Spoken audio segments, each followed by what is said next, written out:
जय होम्योपैथी, जय हनीमैन। कल हमने देखा एपोरिज्म नंबर 20। मास्टर हनीमैन क्या कहना चाहते हैं कि दवाई की पैथोजेनेटिक पावर क्या है, दवाई की जो भी औषधि है उस औषधि का रोग को क्योर करने का पावर क्या है, वो कहाँ से जाना जाता है। ठीक है, कहाँ से जाना जाता है? By drug proving only. Hahnemann साहब ने शब्द यूज किया है ओनली, उसके सिवा और कोई मार्ग नहीं है। और स्पेसिफिक हनीमैन साहब ने मना किया है कि तर्क के बिना पे किसी भी मेडिसिन का मेडिसिनल पावर नहीं जाना जा सकता है कि एक मेडिसिन है वो ये क्योर करती है तो वो मेडिसिन ये भी क्योर करेगी, या तो इस फैमिली की एक मेडिसिन ऐसे लक्षण दिखाती है तो इस फैमिली की दूसरी मेडिसिन भी ऐसे ही लक्षण दिखाएगी। ये कतई जरूरी नहीं है। तर्क के बिना पे आप मेडिसिनल पावर नहीं जान सकते हैं, ऐसा हनीमैन साहब का कहना है। हम जब तक समझे हैं, हम गलत भी हो सकते हैं। आप इसको सुनिए, जांचिए, परखिए, चिंतन कीजिए, मनन कीजिए और प्रायोगिक अनुसंधान कीजिए। सही है कि नहीं है? सही है तो स्वीकार कीजिए, नहीं है तो मत कीजिए। यही प्रोसेस ऑफ लर्निंग है। अपनी भावनाओं के ऊपर आघात होता है तो वो सहन करना, ये भी एक लर्निंग है, क्योंकि हम अभी तक उसी तरीके से सीखते आए हैं, पढ़ते आए हैं, और अब उसी के ऊपर आघात होता है तो हमें तकलीफ होती है, स्वाभाविक है, होगी। लेकिन हमारा तो काम ही यही है कि सत्य को टटोलना, सत्य को निकालना कि डॉक्टर हनीमैन क्या कहना चाहते हैं। जो मास्टर हनीमैन पूरे ऑर्गेनन के अंदर drug proving symptom symptom symptom की बात करते हों, वो कभी भी हाइपोथेसिस को स्वीकार नहीं कर सकते हैं। आगे देखते हैं हम एपोरिज्म 21 के अंदर कि हनीमैन क्यों हमें हेल्दी ह्यूमन के ऊपर प्रूव करना चाहते हैं। Digital homeopathic education, homeopathic Gurukul के साथ आप हमारे साथ जुड़ सकते हैं। अगर आपको कोई भी प्रश्न है तो www.homeopathicgurukul.com के ऊपर जाइए। Organon means an instrument of thought, especially a means of reasoning or a system of logic। एक शस्त्र है, विचारों का शस्त्र, कि जिसकी वजह से आप सत्य को ढूंढ सकते हैं, उसे ऑर्गेनन कहा जाता है। तो आज ढूंढते हैं एपोरिज्म नंबर 21 के अंदर कौन सा सत्य छुपा हुआ है। Now as it is undeniable that the curative principle in medicine is not in itself perceptible, and as in pure experiments with medicines conducted by the most accurate observer, nothing can be observed that can constitute them medicine or remedies except that power of causing distinct alteration in the state of the health of the human body। क्या कहते हैं Hahnemann? Undeniable, जिसको ना नहीं कहा जा सकता, जिसको मना नहीं किया जा सकता, जिसको डिनाई नहीं किया जा सकता। Now as it is undeniable, जिसको हम मना नहीं कर सकते, ऐसा सत्य है that the curative principle in this medicine is not in itself perceptible. वो किसी और तरीके से परसीव नहीं किया जा सकता, देख के पता नहीं चला जा सकता कि इस मेडिसिन, इस सब्सटेंस के अंदर कौन से मेडिसिनल प्रॉपर्टीज हैं। यहाँ पे हनीमैन हमें मना करते हैं कि doctrine of signature is not always truth. मालूम चल रहा है? आप देख के पता नहीं लगा सकते, नहीं सूंघ के पता लगा सकते हैं। परसेप्टिबल के मतलब क्या होता है कि पांचों इंद्रियों एवं छठे मन से जिसको पता लगाया जा सके वो परसेप्टिबल है। डिसीज इज परसेप्टिबल फिनोमिना ना, हमें उसको अपनी पांच इंद्रिय एवं छठे मन से डिसीज को परसीव करना होता है। But medicinal power of the medicine is not perceptible phenomena. उसको सूंघ के टेस्ट करके नहीं बताया जा सकता है कि इसके अंदर कौन सा मेडिसिनल पावर है। और वही बात हनीमैन के साथ हुई थी ना, क्या हुई थी? Cinchona bark curing the malarial fever because of bitter taste, ऐसा था ना। लेकिन हनीमैन ने क्या सोचा, अगर बिटर टेस्ट से क्योर होता हो तो सिंकोना से भी बहुत बिटर बिटर वस्तुएं हैं, उनसे क्यों मलेरिया क्योर नहीं होता है? हनीमैन ने वहीं पे कंडेम कर दिया है। मालूम चल रहा है? होम्योपैथी का खोज किया ना, वहीं पे हनीमैन ने कह दिया कि इसी तरीके से आप अनयूजुअल लॉजिक लगा के उसका मेडिसिनल प्रॉपर्टी नहीं जान सकते हैं। कुलंस ने वही लिखा था ना कि बिटर टेस्ट की वजह से cinchona bark malarial fever cure करता है, लेकिन हनीमैन ने तुरंत उसको कंडेम किया।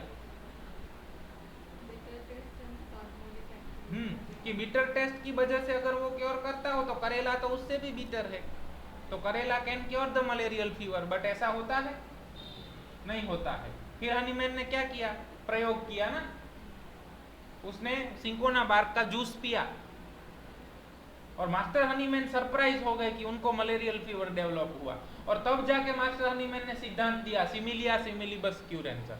वो चीज जो सब्सटेंस जिस तरीके के अल्ट्रेशन हेल्दी ह्यूमन के अंदर पैदा करता है, वही सब्सटेंस उसी तरह के अल्ट्रेशन डिसीज पर्सन के अंदर क्योर करता है। ये सिद्धांत उसके बाद हनीमैन साहब ने दिया है, मालूम चल रहा है। अब वो अगर उनको ये सब सिद्धांत नहीं देने होते तो वो तभी कह देते यस बिटर टेस्ट की वजह से सिंकोना बार्क क्योर करता है, फिर वो अपना पूरा चार्ट दे देते कि bitter taste malaria, sweet taste typhoid, sour taste dengue, ऐसा दे देते ना। जो जो मेडिसिन ऐसे टेस्ट में से बनती है वो ये फीवर कवर करती है, दे सकते थे वो। उन्होंने ऐसे कोई हाइपोथेसिस नहीं दिए हैं, उन्होंने क्या किया, प्रयोग। मालूम चल रहा है। अगर बिटर टेस्ट की वजह से सिंकोना बार्क मलेरिया क्योर नहीं करता है, मगर सिंकोना बार्क हेल्दी ह्यूमन के अंदर मलेरियल फीवर लाइक सिम्टम पैदा करता है, इसीलिए जब मलेरियल फीवर लाइक सिम्टम आते हैं तब सिंकोना बार्क का प्रयोग किया जाए तो उससे malarial fever like symptom cure होते हैं। मालूम चल रहा है। तो उसी तरीके से lachesis left sided complain cover करता है, क्यों, क्योंकि उसके सभी ऑर्गन लेफ्ट साइडेड होते हैं। तो प्रूविंग के दौरान उसने लेफ्ट साइडेड साइड ज्यादा कवर किया है। मालूम चल रहा है। हनीमैन हमें किस बात की तरफ ले जा रहे हैं, हमें पढ़ने के लिए, मटीरिया मेडिका याद रखने के लिए डॉक्ट्राइन ऑफ सिग्नेचर के साथ या तो क्या बोलते हैं माइथोलॉजिकल स्टोरीज के साथ उसका कोरिलेशन करते हैं, तो इट इज गुड ना, वो याद रखने के लिए अच्छा है, बट वो पैथोजेनेटिक पावर ढूंढने के लिए नहीं है। हम ऐसे भी कोरिलेट कर सकते हैं ना, नाजा प्रिपेयर्ड फ्रॉम नाजा prepared from cobra, Indian cobra, ठीक है। तो हम कई दफा मटीरिया मेडिका पढ़ाते हुए माइथोलॉजिकल कोरिलेशन करते हैं कि कोबरा को इंडिया के अंदर पवित्र माना जाता है, उसको वर्शिप्ड किया जाता है, उसकी पूजा की जाती है, इसीलिए इसके अंदर भी ऐसे ऐसे सिम्टम्स हैं। ऐसा हम माइथोलॉजिकल कोरिलेशन करते हैं, लेकिन इट इज ट्रूथ।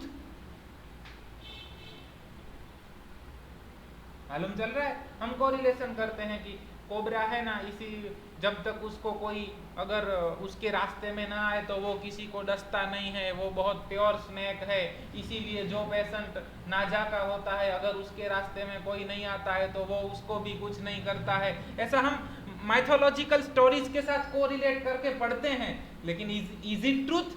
ये हमें समझने के लिए, याद रखने के लिए अच्छा है, इसीलिए दिया गया है। लेकिन मेडिसिन इस तरीके से प्रूविंग नहीं हुई है, इस तरीके से सिम्टम नहीं लिए गए हैं। मालूम चल रहा है। उसको नाजा को प्रूव किया गया और तब जो सिम्टम आए वही सिम्टम लिए गए। क्लियर हो रहा है।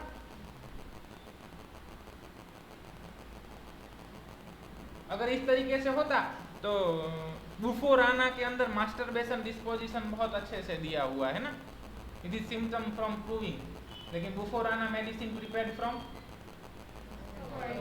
Toad, not frog, toad. तो टोड के अंदर तो क्या बोलते हैं, रिप्रोडक्शन कैपेसिटी होती है या सेक्सुअल कैपेसिटीज होती हैं टोड के अंदर, फिर भी मास्टरबेशन का सिम्टम मिलता है ना। मालूम चल रहा है। लेकिन हम क्या करते हैं, एक स्टडी करने के लिए, मटीरिया मेडिका याद रखने के लिए कि medicine prepared from animal kingdom have highly sexuality, ऐसा पढ़ते हैं हम, ठीक है। या तो लेकेसिस के अंदर भी हाईली सेक्सुअलिटी है, क्योंकि लेकेसिस बहुत सारे बच्चों को जन्म देता, बच्चों को नहीं देता ही, एग्स होते हैं। मालूम चल रहा है। ये हम प्रूविंग के सिम्टम आ जाने के बाद याद रखने के लिए और अच्छे से समझने के लिए उसको कोरिलेशन बिठाया है। उस तरीके से सिम्टम मटीरिया मेडिका में नहीं लिए गए हैं। मालूम चल रहा है हम आपको किस चीज की ओर ले जा रहे हैं। हम नहीं कह रहे हैं कि वो चीज गलत है कि उस तरीके से नहीं पढ़ना चाहिए, वो पढ़ने के लिए याद रखने के लिए अच्छा है, लेकिन वो कोरिलेशन बाद में बिठाया गया है। सिम्टम उस तरीके से डायरेक्ट नहीं लिए गए हैं, सिम्टम तो प्रूविंग में से ही लिए गए हैं।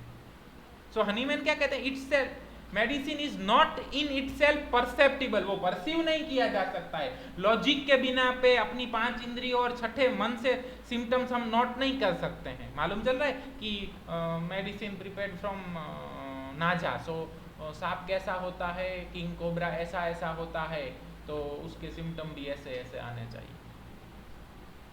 मालूम चल रहा है कि कोबरा काले कलर का होता है, तो जब भी ब्लैक डिस्कलरेशन मिले तो हम ब्लैक डिस्कलरेशन, काला कोबरा, काला नाजा, ब्लैक डिस्कलरेशन। मालूम चल रहा है, हनीमैन इस तरीके से मना कर रहे हैं कि अपनी देख के ऐसे सिम्टम पैदा नहीं कर लेने हैं। हाँ, अगर आपने नाजा को प्रूव किया और उसमें ब्लैक डिस्कलरेशन पैदा होता है, now it is a pathogenicity of that medicine नाजा। क्लियर हो रहा है, बात वही आ रही है। लेकिन अगर प्रूविंग में मिलता है तो ही लेना है।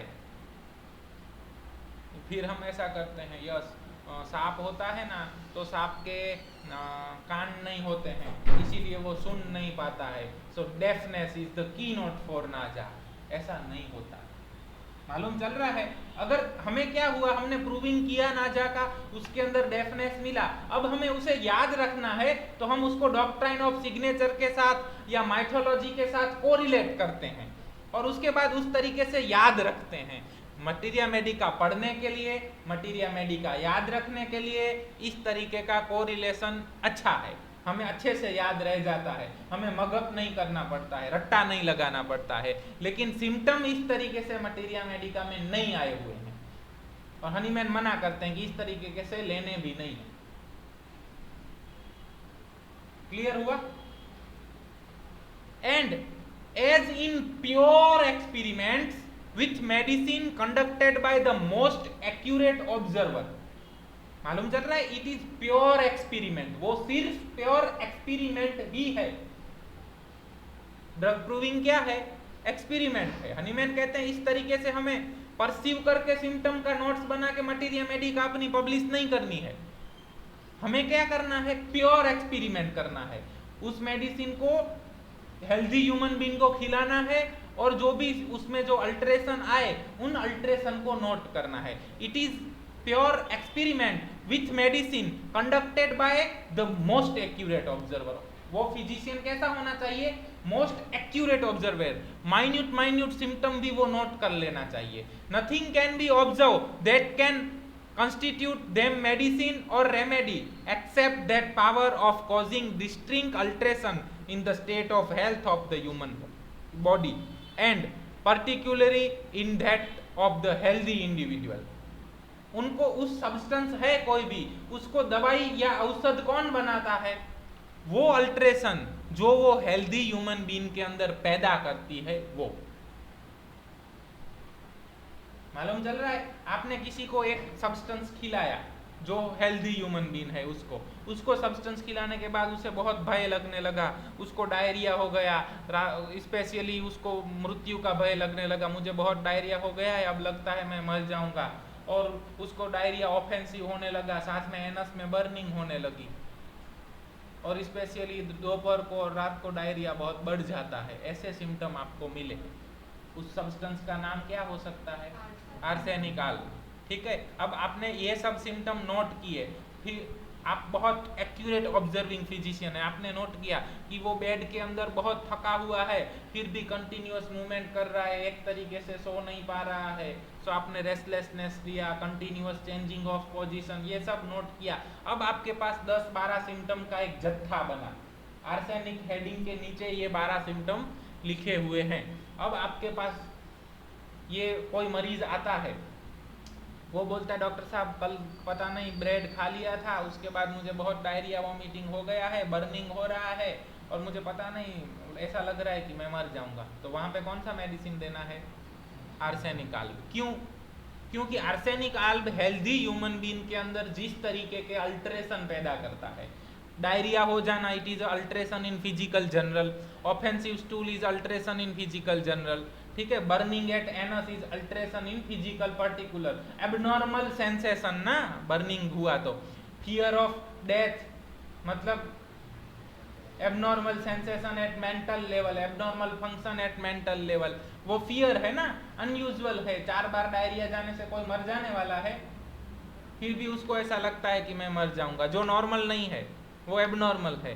तो ये सब अल्ट्रेशन मेंटल लेवल पे, फिजिकल लेवल पे या इमोशनल लेवल पे, पर्टिकुलर लेवल पे, जनरल लेवल पे हेल्दी ह्यूमन के अंदर किसके द्वारा पैदा किए गए हैं? आर्सेनिक आल्ब के द्वारा। सो जब ऐसे ऐसे अल्ट्रेशन लेके अगर कोई भी डिसीज्ड ह्यूमन आता है तो उसे कौन सा मेडिसिन देना है? यही होम्योपैथी है। मालूम चल रहा है? हनीमैन हमें इस एपोरिज्म के अंदर यही सिखा रहे हैं। एपोरिज्म 21 है, हमारा टाइपिंग मिस्टेक हुआ है, 20 लिखा। मालूम चल रहा है? यही होम्योपैथी है और यही सिंपल होम्योपैथी है। होम्योपैथी इतना सरल है। हनीमैन सिंपल बताते हैं कि ड्रग को प्रूव करो, जो भी सिम्टम आए वो नोट करो, वैसे ही सिम्टम लेके जब मरीज आए तब वो ड्रग का प्रयोग करो। हम अननेसेसरीली होम्योपैथी को दिन ब दिन कॉम्प्लिकेटेड किए जाते हैं। हनीमैन तो मना ही कर रहे हैं, प्रूविंग के बिना कोई भी सिम्टम नहीं लेने चाहिए। मालूम चल रहा है? अब प्रूविंग हुआ, lake caninum medicine prepared from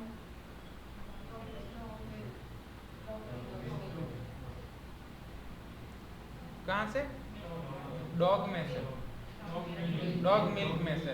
कौन से डॉग का मिल्क? डॉग वो आता है ना, डॉबरमैन, जर्मन शेफर्ड, कौन से डॉग का मिल्क है? स्ट्रीट डॉग भी आता है, हर जगह का स्ट्रीट डॉग अलग होता है।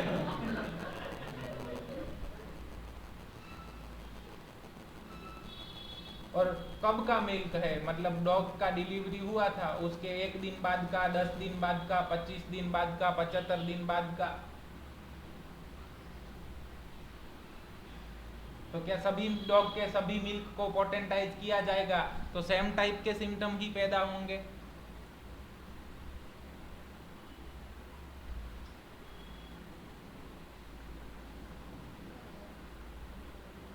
दूसरा मेडिसिन आता है ना, कौन सा आता है?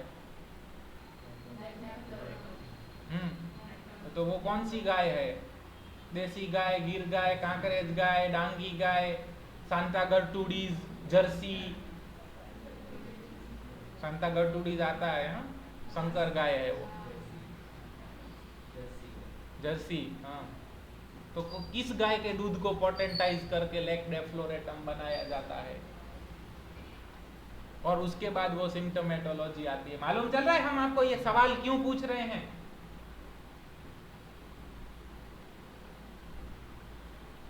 सवाल होने चाहिए, लेकिन हमें वो सब पढ़ने में बहुत मजा आता।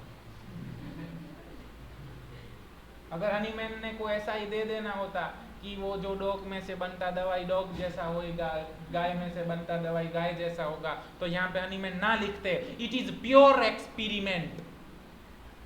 मालूम चल रहा है? वो सब फील्ड हैं, उनको अभी प्रूव करना बाकी है। और अगर आप, हनीमैन ने पूरी जिंदगी कितनी मेडिसिन में प्रैक्टिस की? 98। फिर भी सबसे अच्छे होम्योपैथ वही थे ना।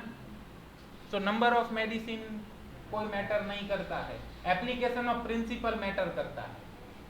मालूम चल रहा है? आप प्रिंसिपल को किस तरीके से अप्लाई करते हो। लेकिन हम सत्य को भूल गए, हम मास्टर हनीमैन को भूल गए, हम दिन ब दिन अलग अलग मेडिसिन बनाते जा रहे हैं।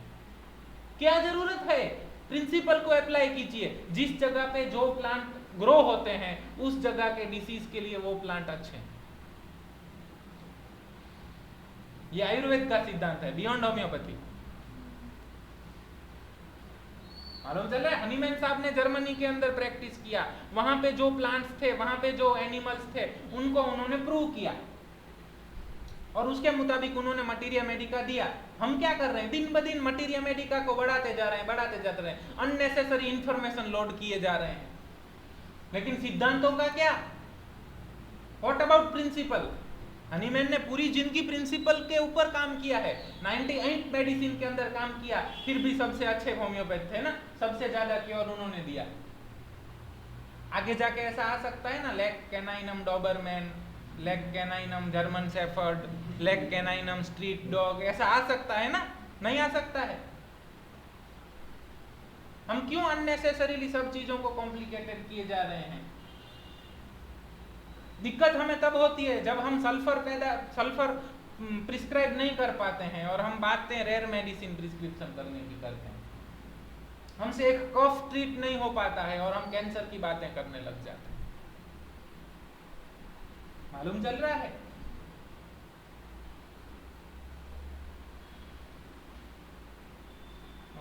ओसिमम का नाम सुना है सब लोगों ने?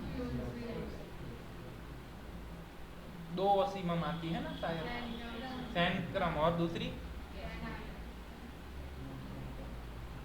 क्या फर्क है दोनों में? हाँ, लेकिन सोर्स में क्या फर्क है?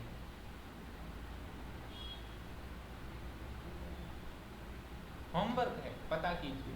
और हम आपको इसीलिए दे रहे हैं, दोनों तुलसी है ना। शायद हमें जब तक मालूम है तब तक राम तुलसी और श्याम तुलसी 2 प्रकार की तुलसियां आती है। मतलब एक थोड़ी सफेद उजली होती है और एक श्याम होती है, ठीक है? फिर भी दोनों के प्रूविंग के सिम्टम अलग है। मालूम चल रहा है? फिर से हनीमैन एक बार सही है। It is a pure experiment with medicine conducted by the most accurate observer. Nothing can be observed that can constitute them medicines or remedies except that power of causing distinct alteration in the state of health of the human body and particularly in that of the healthy individual. मालूम चल रहा है? दोनों एक ही family से है ना, थोड़ा सा ही कुछ अल्टरेशन होगा, फिर भी सिम्टोमेटोलॉजी अलग अलग आ रही है। मालूम चल रहा है? इसीलिए हाइपोथेसिस के बेस के ऊपर, या तो ये भी इसी फैमिली में से है तो इसमें भी ऐसे सिम्टम आएंगे, ऐसा करके हमें मटीरिया मेडिका को वास्ट नहीं करना है। Do proving. अगर आपको मटीरिया मेडिका को अच्छा करना है तो फुल्ली प्रूविंग कीजिए, ड्रग प्रूविंग कीजिए। हाइपोथेसिस और तर्क के बिना पे मेडिसिन क्या अननेसेसरी बर्डन बढ़ाना हनीमैन के दृष्टि में योग्य नहीं है, ऐसा हमें लगता है। हम गलत हो सकते हैं। इन्होंने तो कहा है it is a pure experiment, और सिंपल इन्होंने कह दिया है कि आपने किसी हेल्दी इंडिविजुअल को तुलसी खिलाई और उसको रेस्पिरेटरी म्यूकस मेम्ब्रेन में इरिटेशन पैदा हुआ, तो जब आपके पास कोई मरीज आता है जिसको रेस्पिरेटरी म्यूकस मेम्ब्रेन में इरिटेशन पैदा होता है तो आप वहां पे उसको तुलसी प्रिस्क्राइब कर सकते हैं। इतना क्लियर कट हनीमैन ने लिखा। समझ आ गया? मतलब तुलसी है वो म्यूकस मेम्ब्रेन को इरिटेशन पैदा कर सकती है, तो तुलसी म्यूकस मेम्ब्रेन का इरिटेशन क्योर भी कर सकती है। इसका मतलब क्या हुआ?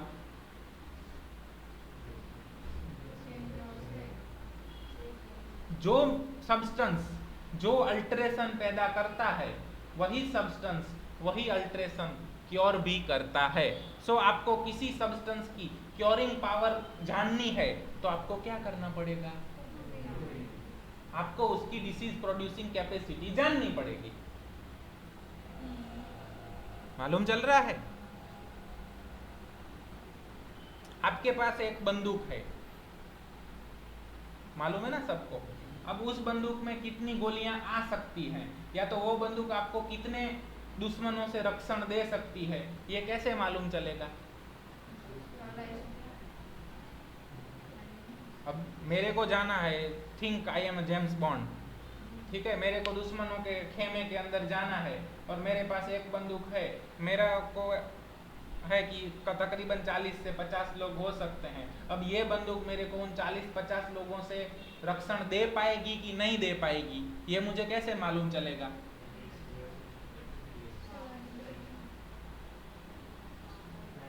वहां जाने के बाद वहां गया और अंदर से 10 गोलियां ही फूटी, बाद में ठक ठक ठक पुरानी हिंदी फिल्मों की तरह हो गया तो मैं क्या करूंगा? उसके लिए मुझे क्या करना पड़ेगा? उससे पहले मैं है ना यहाँ पे बंदूक फोड़ लूंगा, ठीस ठीस ठीस ठीस ठीस, अंदर से 30 गोलियां मैंने फुल लोड कर दी पहले बंदूक को, फिर मैंने उसमें से गोलियां फोड़ना शुरू किया, अब 30 गोलियां फूटी। इसका मतलब क्या हुआ कि बंदूक 30 लोगों को मार सकता है, तो ये बंदूक मुझे 30 लोगों के सामने प्रोटेक्ट भी कर सकता है।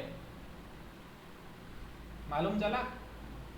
तो डिसीज क्योरिंग कैपेसिटी जानने के लिए हमें क्या जानना पड़ेगा? Disease producing capacity in the healthy human being. वो हेल्दी ह्यूमन के अंदर जो अल्ट्रेशन करेगा वही अल्ट्रेशन वो डिसीज के अंदर क्योर करेगा। मालूम चला? इसको फिर बोनी-गुसेन ने जनरलाइज किया था।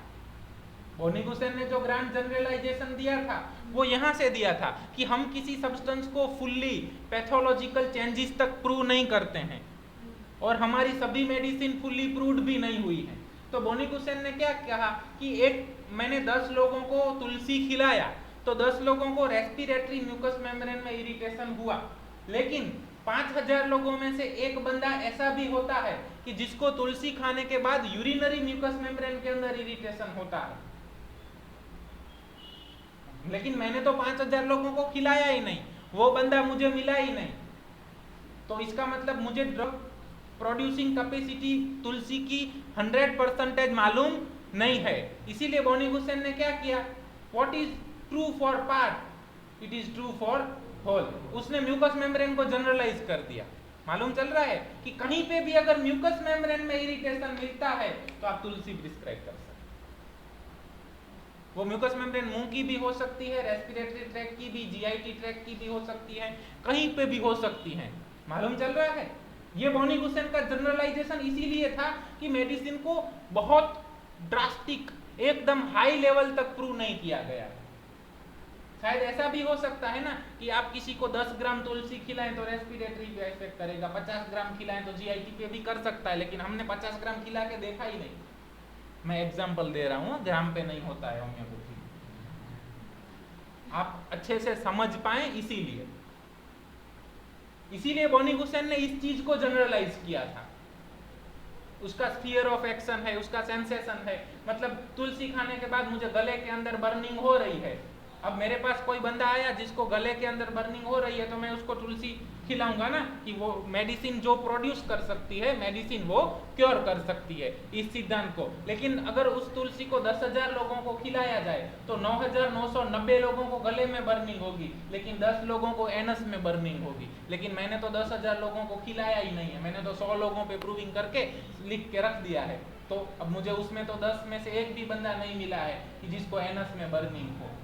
लेकिन बोनी-गुसेन ने क्या किया?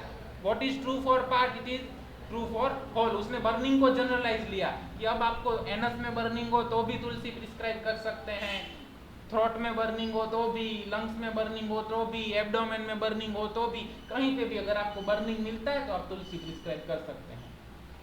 मालूम चल रहा है? लेकिन फिर भी इसीलिए कैंट साहब ने आके बोनी-गुसेन को क्रिटिसाइज किया और बोनी-गुसेन की कुछ लिमिटेशंस आ गई। क्यों? क्योंकि उन्होंने लॉजिक का प्रयोग किया था। हनीमैन क्या कहते हैं? Pure experiment. क्लियर? समझ आ गया? और यहां पे हनीमैन क्या कहते हैं? Particularly in that the healthy individual, मतलब हेल्दी इंडिविजुअल के अंदर जो भी अल्ट्रेशन होता है उसी तरीके का अल्ट्रेशन वो डिसीज के अंदर क्योर करता है। And of exciting in him to various definite morbid symptom. Morbid मतलब रोग की और मृत्यु की ओर ले जाने वाले सिम्टम, मॉर्बिड सिम्टम, जो मॉर्बिड सिम्टम पैदा करता है। So it follows that when medicines act as remedy. What is the difference between medicine and remedy? Medicine बहुत सारी होती हैं, लेकिन रेमेडी कौन सी है जो उसको क्योर कर सकती है? वो they can only bring their curative property into play by means of this their power of altering man's state of health by the production of peculiar symptom। क्या बोलते हैं हनीमैन? peculiar symptom। हमें symptom चाहिए मगर कैसे? peculiar। जो symptom जितना ज्यादा पिक्यूलियर वो हमारे लिए उतना ज्यादा इंपॉर्टेंट। अब वो सिम्टम चाहे मेंटल हो, चाहे फिजिकल जनरल हो, चाहे फिजिकल पर्टिकुलर हो, चाहे thirst, appetite, desire, aversion, craving, कोई भी हो, हनीमैन ने कुछ स्पेसिफाई नहीं किया है। हनीमैन ने क्या किया है? पिक्यूलियर। वो सिम्टम कैसा होना चाहिए? पिक्यूलियर होना चाहिए। And that therefore we have only to rely on the morbid phenomena which the medicine produce in the healthy body as the sole possible revelation of their indwelling curative power in order to learn that disease producing power and at the same time what disease curating power each individual medicine possesses। मतलब healthy human के अंदर जो medicine जो sign and symptom, morbid sign and peculiar sign and symptom पैदा कर सकती है, जो मेडिसिन का डिसीज प्रोड्यूसिंग पावर है, उसी मेडिसिन का वही डिसीज क्योरिंग पावर भी है। जो साइन एंड सिम्टम मेडिसिन पैदा कर सकती है, वही साइन एंड सिम्टम वो मेडिसिन क्योर भी कर सकती है। तो जिसका जो स्ट्रेंथ है उसको आप अगर अच्छे तरीके से यूज करें तो आप उसको डिसीज क्योरिंग पावर के तौर पे यूज कर सकते हैं, और अगर आप उसको बुरे तरीके से यूज करें तो आप उसको डिसीज प्रोड्यूसिंग पावर के तौर पे भी प्रयोग कर सकते हैं। उसका शक्ति वही है, लेकिन आप उसको किस तरीके से उपयोग करते हैं इसके ऊपर आधारित है। और इसके लिए हम छोटे थे तब एक बहुत अच्छा सीरियल आता था हर रविवार को दोपहर 12 बजे। कौन सा सीरियल था मालूम है किसी को? अंधेरा कायम रहे। ठीक है, उसके अंदर क्या था? सूर्यांशी लोग थे। सूर्यांशी लोगों के पास एक मणि था, उसको वो लोग शक्तिपुंज बोलते थे। क्या बोलते थे? शक्तिपुंज। पूरे विश्व का कलेक्टिव शक्ति इसके अंदर है। और उसी सूर्यांशियों में से एक थे वज्रबाहु, जो बाद में जिनका नाम हुआ था तमराज किल्विस। वो आधा शक्तिपुंज अपने साथ ले गए थे। आधा शक्तिपुंज महागुरु के पास था, आधा तमराज किल्विस के पास था। तो तमराज किल्विस उसका पाप मणि के तौर के ऊपर उपयोग कर रहे थे, और इधर महागुरु थे वो इसका शक्तिपुंज की तौर पे यूज कर रहे थे। चीज वही थी, शक्ति उसमें वही थी, लेकिन एक उसको उजाला फैलाने के लिए, पुण्य फैलाने के लिए काम में लगा रहे थे, और दूसरे अंधेरे को कायम करने के लिए काम में लगा रहे थे। मेडिसिन वही है, सब्सटेंस वही है। अगर आप सिद्धांतों के तौर पे उसको काम करेंगे, सिमिलिया सिमिलिबस क्यूरेंटर के तौर पे काम करेंगे, तो आप उसको as a remedy, as a medicine use करेंगे और आप उजाला फैला पाएंगे, आप उसका डिसीज क्योरिंग प्रॉपर्टी का उपयोग कर पाएंगे। लेकिन अगर आप सिद्धांतों को छोड़कर दूसरी किसी चीज के लिए उसका प्रयोग करेंगे तो आप उसमें से डिसीज प्रोड्यूस भी कर सकते हैं, अंधेरा भी फैला सकते हैं। क्लियर हो रहा है? तो हनीमैन एफोरिज्म नंबर 21 में हमें क्या कहना चाहते हैं? क्लियर? अब एक एक शब्द देख लेते हैं। Disease, health, medicine, undeniable, curative, हम सब शब्द आगे देख चुके हैं। Principal, perceptible, observer, constitute, remedy, ये सब भी हम आगे देख चुके हैं। आपको मालूम चल रहा है कुछ ही शब्द आ रहे हैं ऑर्गेनन ऑफ मेडिसिन के अंदर। अब हम एफोरिज्म 21 के अंदर हैं, कुछ ही शब्द 50, 60, 70 शब्द हैं जो रिपीटेडली आ रहे हैं, उन्हीं के ऊपर लिखा जा चुका। Individual, morbid, symptom, curative and power, सब कुछ हम आगे के एफोरिज्म के अंदर देख चुके हैं। पिक्यूलियर, फिनोमिना एंड ड्वेलिंग, ये भी हमने देख चुके हैं। क्लियर? किसी को एफोरिज्म 21 के अंदर कुछ ना समझ आया हो, कुछ ना मालूम चला हो?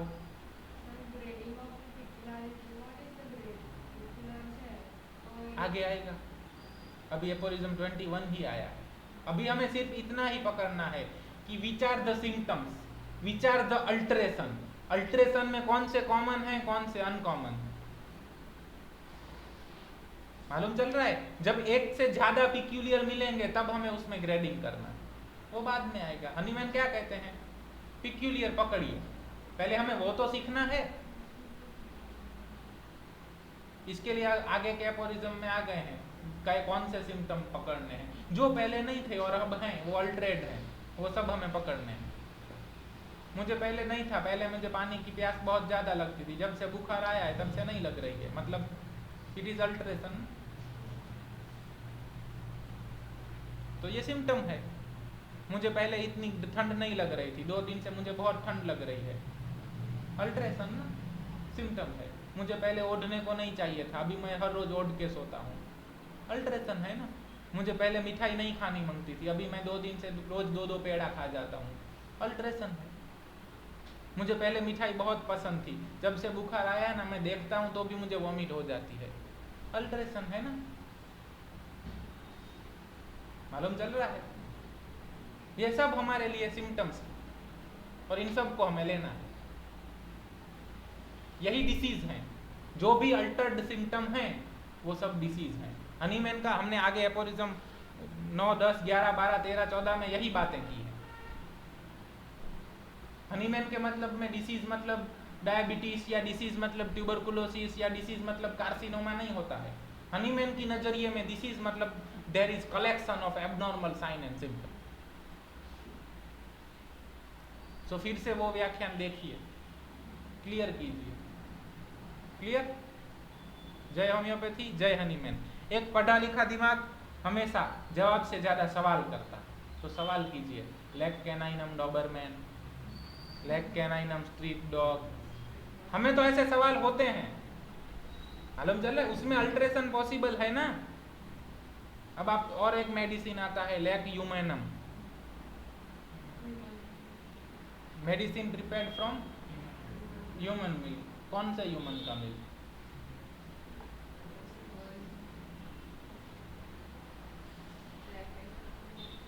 मालूम चल रहा है। सब अलग अलग है ना। यूरेशियन अलग आता है, फिर मंगोलियन अलग आते हैं, अफ्रीकन अलग आते हैं, इंडो एशियन अलग आते हैं। तो इनमें से किस ह्यूमन का मिल्क?